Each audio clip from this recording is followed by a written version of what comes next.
Hi dear friends, welcome back to this channel. Today in this video I will show you how you can remove background of image in the Photoshop. So without wasting time, let's start video. If you find this video is helpful for you, then please give like this video and subscribe our channel. So firstly, import the image. So for example, I want to remove background of this image. That's why I will click on it and then click on place options. So after placing, adjust the size of pictures.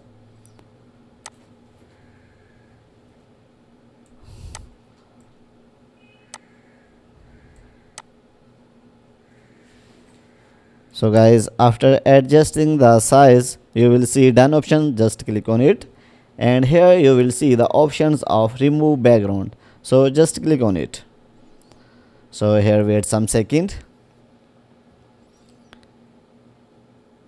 and you can see the background of this image is accurately removed. So guys, in this way you can remove background of any image. So guys, if this video is helpful for you, then please give like this video and subscribe our channel. Thanks for watching.